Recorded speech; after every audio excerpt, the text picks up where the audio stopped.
asalaamaaleykum mbokku Sénégal maa ngi leen di nuyu yéen ñi nga xam ne yaa ngeen di suivre vidéo yi ku ci nekk maa ngi lay nuyu sa tur ak sa sant ku ci nekk rek di leen xamal toujours ne contribution yi maa ngi koy gis bu baax te daf ñuy permettre rek ñu avancer parce que comme ni ma koy waxee rek Sénégal ñun ñëpp ñoo ko bokk.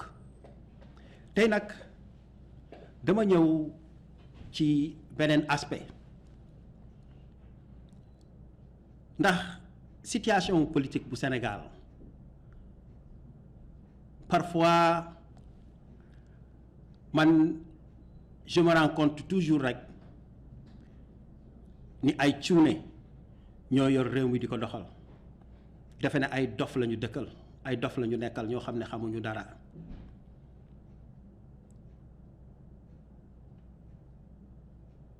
ba loolu tax na ba ma toogee jàngaat lu bëri bu baax xool ni nga xam ne noonu le problème mu 94 milliards yi demee ba léegi ñu ciy nekk di ci coow di ci wax et ça fait presque plus d'1 an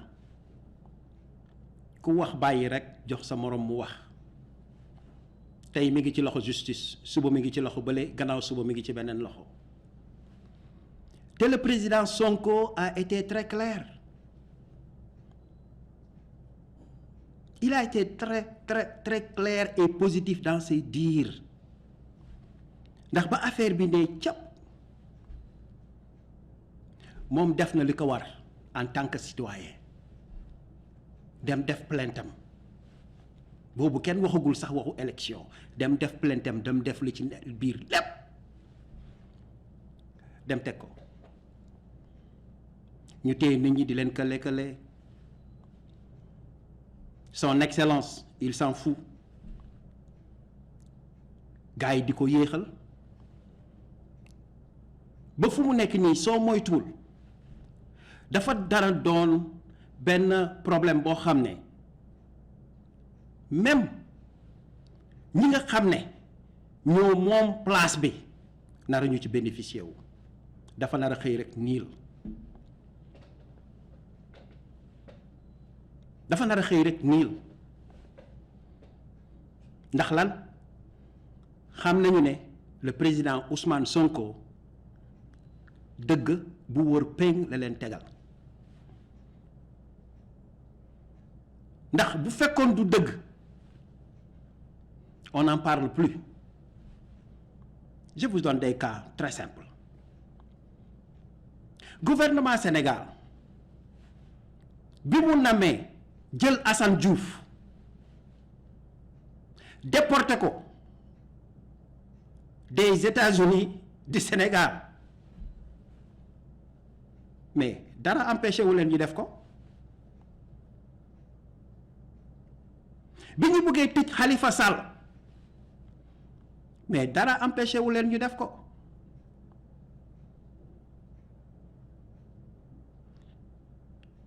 bi ñu jàppee Karim Wade pamtee ko tëj ko kaso après 3 ans ñoom ñoo dem génneewaat ko yóbbu ko en exil mu dem toog fa mais kooku situation yooyu ñoo gën a compliqué que le cas des 94 milliards ñi naan non tegu na ci loxo justice kon boog dañu war a suivre procédure rek dañu war a def nii gis nga affaire u naxaate yooyu moo war a jeex biir Sénégal dafa war a jeex biir Sénégal parce que ñoom lu leen neex lu leen soob bu leen neexee taxaw ci def ci liñ ci war a def taxaw ci def ci liñ ci war a def mais boo xam ne bu ñu gisee loo xam ne dafa dem à l'encontre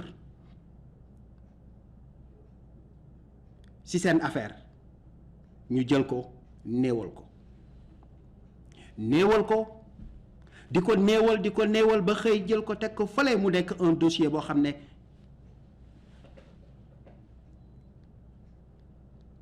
kenn dootu ci waxati ba abadan daayman. Au moins 94 milliards yi ñuy wax yow boo dégloo ñu ci nekk yépp nga xam ne lii c'est une réalité boo xam ne tey bu fekkoon am nañu nguur bu dëgër am nañu nguur boo xam ne par exemple ci kaw yoon lay teg lépp lu muy def ils vont jamais hésiter ñoom ci seen bopp ñoo ciy taxaw jàppale justice affaire bi ñu régler ko mu fin mais lii moo lay wan ne ces gens-là lu baax ci Sénégalais yi taxu leen jug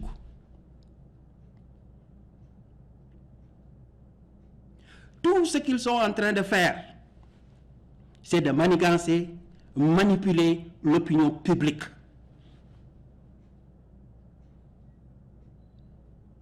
ba loolu tax na ñun à tout moment dañuy voice une opinion par rapport à des situations comme ça.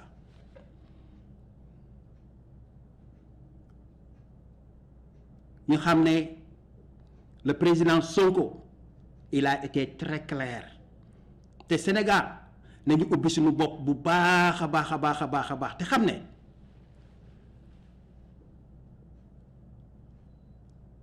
Sonko duggul ci politique bi dans le néant du nit koo xam ne par exemple ni ma ko mën a considérer dans la politique sénégalaise ñëwul rek bëgg a nekk président pour parce que ñun ñi balaa ñuy toog wax fu lu ne dañ koy étudier ndax fàttali dafa baax il nous a beau parler de sa personne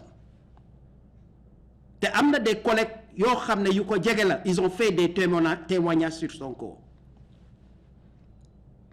Le gouvernement est en train de tout faire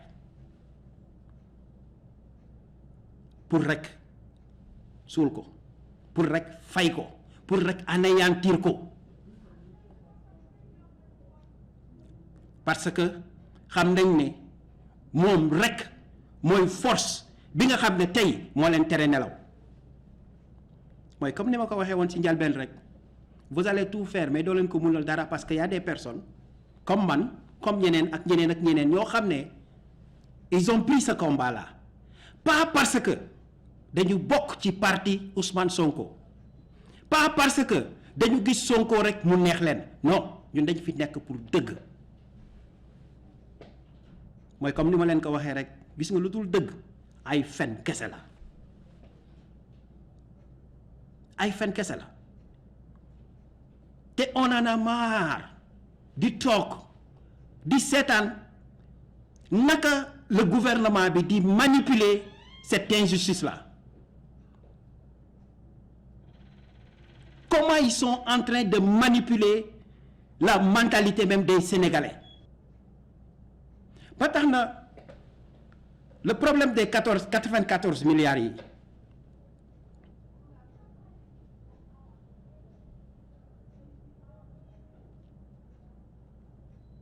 gouvernement bi war na ci jóg li mu gaaw parce que distraction bi dafa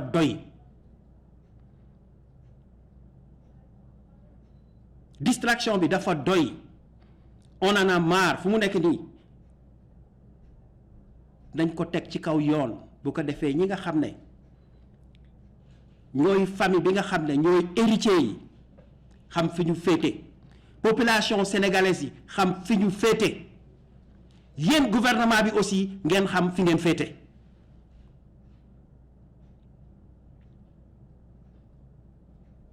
ndax loolu rek moo mën a dimbali nit ñi ñu mën a avancer ci yeneen parce que tey imagine leen tey rek gouvernement bi am benn suspicion bu ndaw buy wane ne Sonko est coupable sur ces 94 milliards là su boobaa duñ ko yàggal procès bi du def sax ñetti fan ils vont l'incarcérer dinañ ko tëj mais xam nañu ne ba fu ñuy mujj y a aucune preuve buy wane ne Sonko am na ci loo xam ne lu mu taq la ci 94 milliards yi ou sinon fi ñu jaarale Khalifa Sall fi ñu jaarale Assane Diouf fi ñu jaarale keneen ak keneen ak keneen ak keneen rek lañ koy def.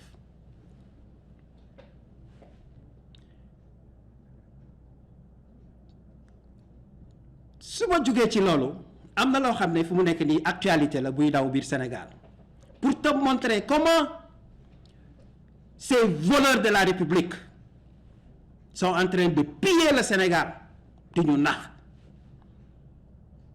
Comment ils sont en train de piller le pays?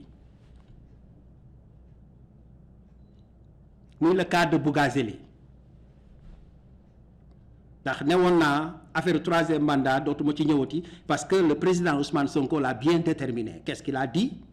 Que Macky Sall ne sera pas président après les élections de 2024. Ça a été très clair, newoon naa dootuma ci ñëwati mais parfois circonstances yi moo la ci indiwaat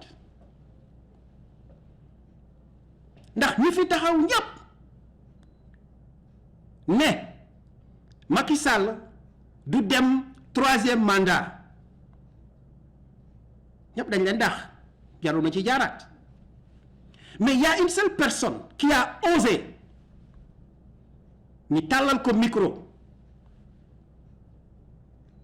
mu ne Macky Sall day dem troisième mandat te yoon may na ko mu dem troisième mandat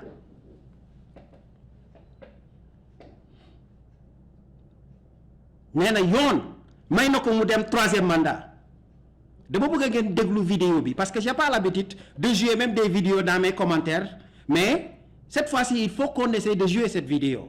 ñoom li ñu mën mooy wax dañ leen di bàyyi ñu wax président di jëf li muy jëf te même président bu fekkee ni dem nañu ba moom bugg ko woon laaj sax sénégalais yi ñoo koy téye na ko doo dem ndax li mu def ci Sénégal amul benn président bu ko fi mës a def ba tax na li ma leen mën a wax mooy juridiquement yoon may na président de la république mu laaj troisième mandat te dina laaj troisième mandat te dana ko man maa wax en tant que député en tant que responsable de l'APR en tant que responsable de l'APR may wax man la engagé que ni président dina laaj troisième mandat te dinañ ko xeex dinañ ko jox troisième mandat ndax liggéey na ko ci réew mi APR nag amul benn candidat amuñu benn candidat en 2024 képp ku la ne APR am na beneen candidat en 2024 ku le président Macky Sall da lay nax.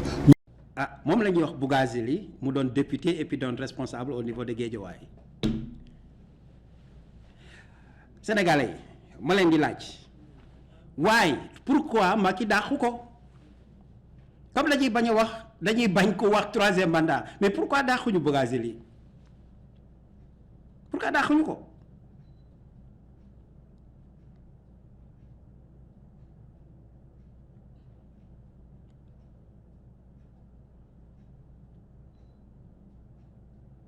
ba tax na parfois booy suivre politique u Sénégal mooy li may wax rek ne dafa doon benn situation boo xam ne dafa salte Bougazeli bi taxaw di défendre président de la République son excellence nee na juridiquement Macky Sall war na mën a dem troisième mandat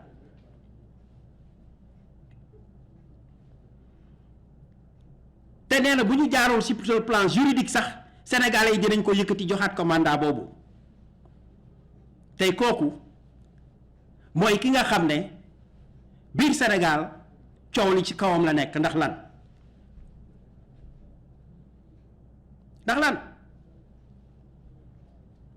def loo xam ne lewul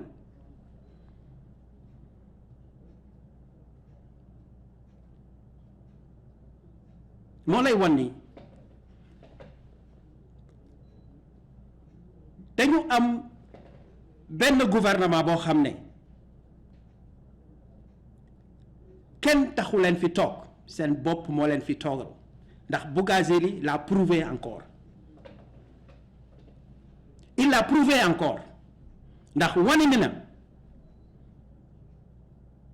sàcc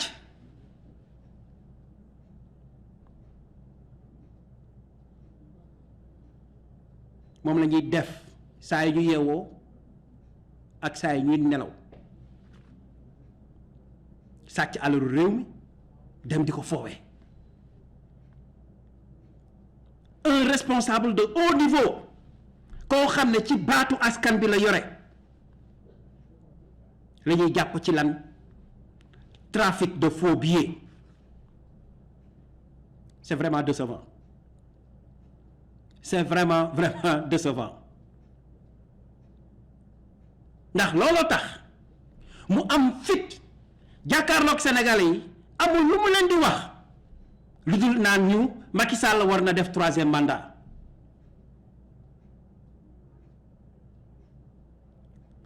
Macky Sall war na def 3e mandat waaye ba booba donc ñi nga xam ne tey ñooy insister pour Macky Sall jël 3e mandat c'est parce que ñoom ñëpp ku ci nekk am na looy laax moo tax on doit remercier le président Sonko gis nga Sonko bu fi nekkul woon ànd ak personnalité ànd ak benn dignité amaana nu muy demee lu bëri du feeñ mais yàllaa ñu ko jox te yàllaa ñuy suturaal ndax saa yi ñu yeewoo mu weer leen comme kuy weer géej mu weer leen comme kuy weer géej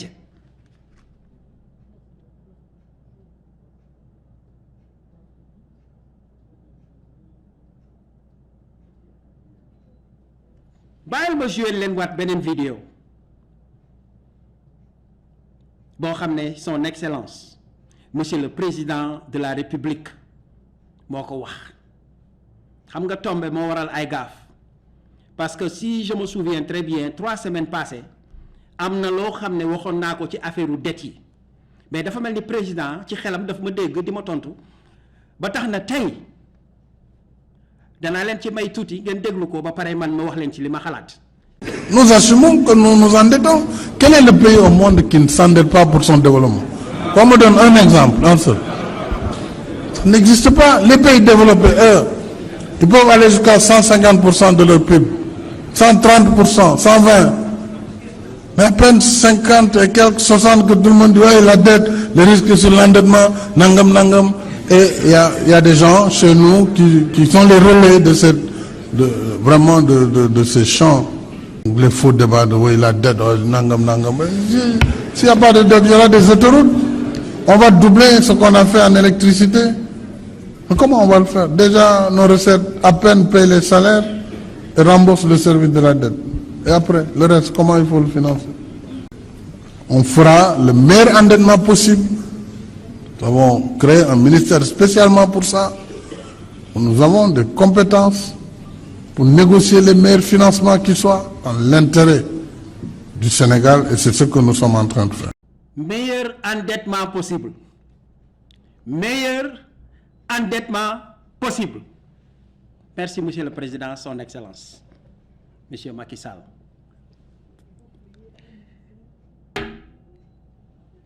dañu war a am ambition, dañu war a am fierté, dañu war a ànd ak lucidité. ñett yooyu nga wax yépp psychologue bu toog di la déglu xam na ne tu n'es pas à l'aise ci li ngay wax xam na ne son excellence monsieur le président tu n'es pas à l'aise dans ce que tu dis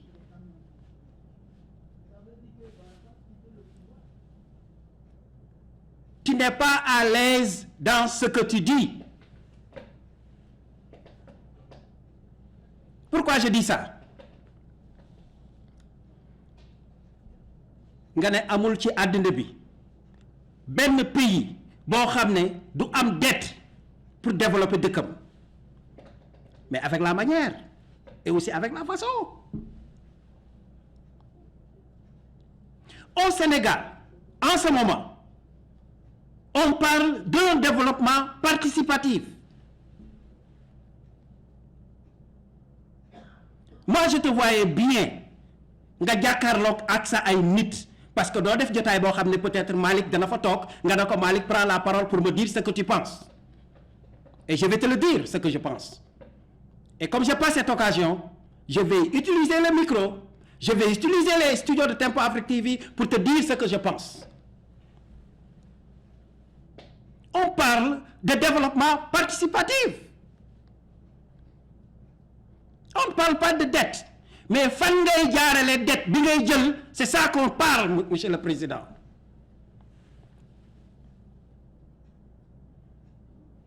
Est-ce que Sénégalais yi xam nañu terre bi nga jël implanté ko biir Sénégal mu doon un projet qui a été conçu par d'autres personnes, pas le Sénégal. Est-ce que Sénégalais yi xam nañu les retombées de ce projet? Est-ce que xam nañu lu nekk ci biir projet bi? Est-ce que Sénégalais yi xam nañu dans 5 ans ou dans 10 ans qu'est-ce que ce projet-là va donner? Non, monsieur le président, man mii de Sénégalais la te fu ne laay dugal sama bopp waaye gisuma dara, mais j'entends qu'on parle de ce projet te journal boo ubbi bu la bii joxee chiffre bi beneen bi jox la beneen chiffre bi. Est-ce que monsieur le président tu as osé jàkkaarloog Sénégalais yi wax leen dëgg? Tu ne l'as pas fait. Projet autoroute à péage, est-ce que tu as donné un compte rendu total à la population sénégalaise, comme quoi que voilà l'autoroute à péage, voilà les conditions, voilà le projet, lii lañ ci jot ci xaalis, nii ak nii lay demee, expliquer leen les contours du projet. Dañu nekk ci jamono boo xam ne on parle de développement participatif, pas un développement qui ne concerne que Macky Sall et son gouvernement. Moo tax boo toogee ak sa ay ndundi 45 yooyu, tu peux leur parler en leur disant que dañu war a ànd ak lucidité, dañu war a ànd ak ambition, dañu war a ànd ak lii. Mais on ne quantifie jamais les projets yi nga xam ne yaa ngi koy jël au nom du Sénégal. Soyons raisonnables. Soyons raisonnables. Soyons raisonnables. Li ngeen nekkee du dëgg du yoon. Ce que vous êtes en train de faire, c'est de tromper la mentalité des Sénégalais.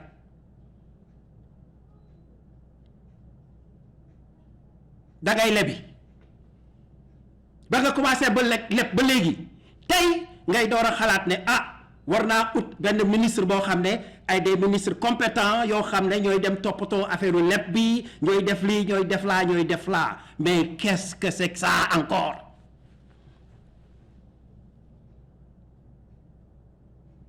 Donc ce qui veut dire que ba nga dalee leb ba léegi musoo toog xalaat ni l'argent que tu prends comme crédit dañ ko war a gérer ci yoon, musoo ko xalaat.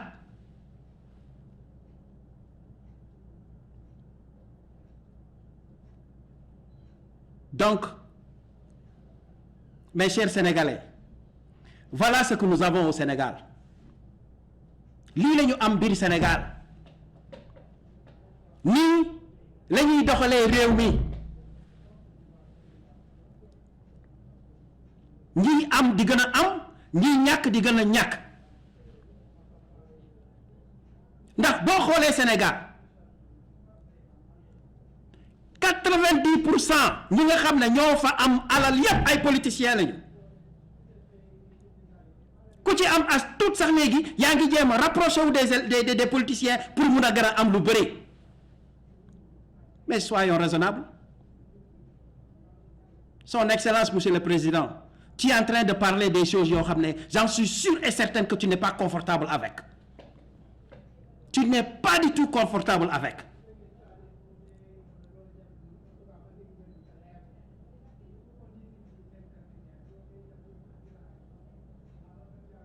Kenn waxul bu ñu jël dette, kenn waxu ko, mais dafa war a jaar ci kaw yoon. Bul jël dette bi defe ne ça n'incombe que toi, Son Excellence.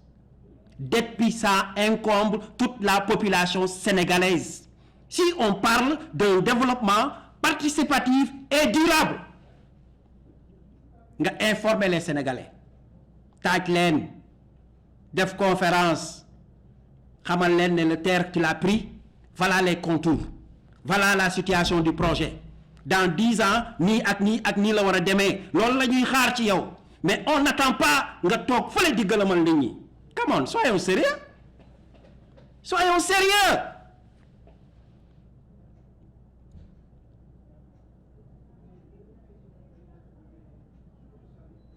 Sama option du woon toog sax ci micro jàkkaarloog nit ñi di wax mais c'est parce que parfois da ngay dem ba tu ne peux plus da ngay obligé def li nga mën man nag sama xeex mooy dëgg lu dul dëgg rek ay fen la.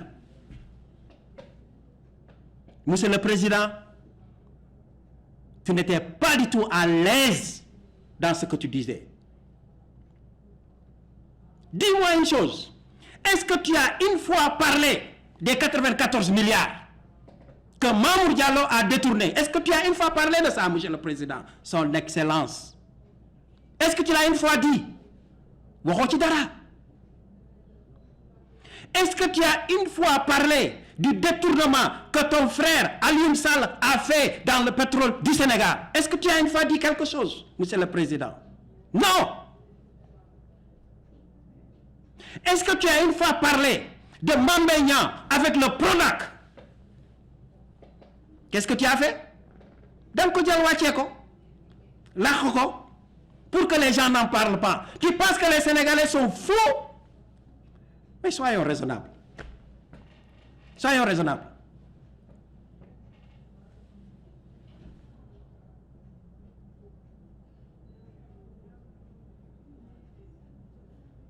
Yooyu yëpp di fi jaar tey di samedi lan moo génn Bougazeli est là.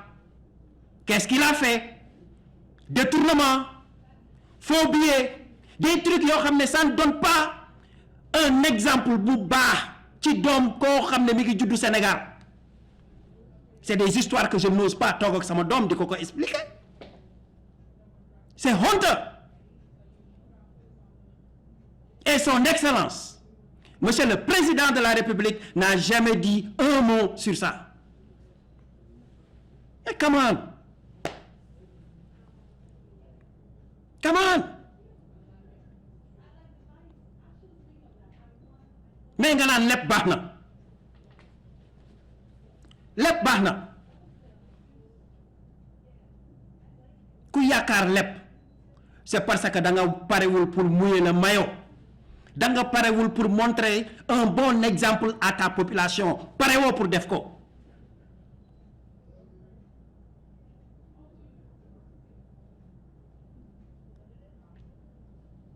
Parewoo pour def ko, Monsieur le Président. Si tu étais prêt pour le faire, j'en suis sûr et certain que tu vas trouver benn sens de communication avec la population sénégalaise. Mais pas nga toog fi nga xam ne climatiseur yaa ngi leen di ëpp yaa ngeen toog am ay juice yu neex di ko naan, tout se passe bien et vous dites on s'en fout du reste. Non, ñun ñoo leen fa tax a toog. Donc si aujourd'hui on ose soutenir le président Ousmane Sonko, c'est parce que nous avons des raisons. Et voilà les raisons. Voilà les raisons. Un président qui ne connaît même pas que pour développer un pays, il faut le faire dans le domaine du développement participatif. Bu ci population bi bokkul doo def dara. Ay genre Bougazeli, ay genre Alioune Sall, ay genre Mamour Diallo, ak ay genre Mame Mbaye Niang.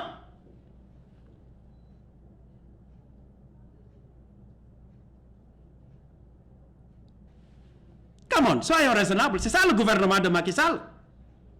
C'est ça que tu nous as appris ba nga fi nekkee ba léegi. Lu lëndëm rek dara du leer. Je m'excuse mes gars, parce que parfois quand il y a trop dans ton cœur, quand il l'expose, il faut le dire de la manière que tu le ressens. Et je le fais. Je ne dis que de la manière que je le ressens. Et je m'excuse. Mais son Excellence,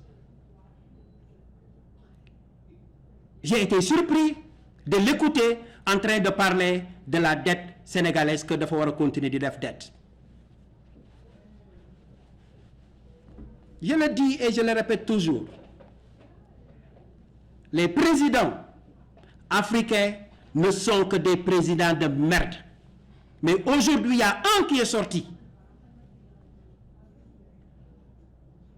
dans ce lot parce qu'il a au moins osé takk ceinturam wan africain yi ne góor la muy Patrice Talon même bu ko deful sax am na fitu wax ko. Est-ce que Macky Sall l'a encouragé dans ce qu'il a dit? Comme quoi que suñu réserve yi nekk en France yëpp dañ ko war a récupérer. Et puis le problème du franc CFA dañ ko jël teg ko fële te ñun ñu seet qu'est-ce qu'on doit faire pour développer l'Afrique. Est-ce que Macky Sall l'a appuyé? Est-ce que Macky Sall l'a envoyé message pour l'encourager? Non! C'est parce que c'est le gouverneur du Sénégal en France, au Sénégal.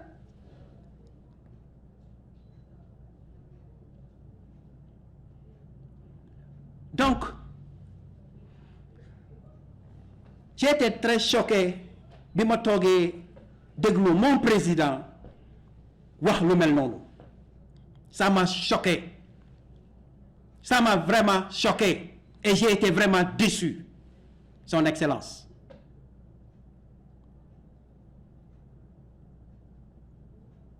Ton discours était à bas sur la terre. Je m'excuse de le dire. Mais c'est la vérité. Ndax lu dul dëgg rek ay fen la. Sénégal séntu nañ ko ci leneen. Sénégal séntu nañ ko ci njiit boo xam ne dafa am fit ba pare population am ñeme ko mën a waxtaan ak moom mën a diisoo ak moom parce que nul ne détient le monopole de la vérité kon bul xeeb kenn bul xeeb kenn. C'est ça que j'avais à dire pour aujourd'hui.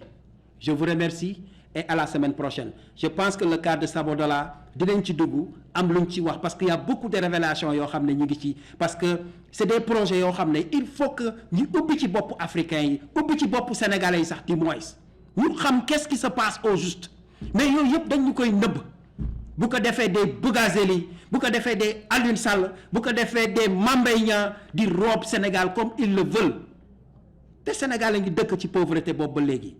Je vous remercie et à la semaine prochaine.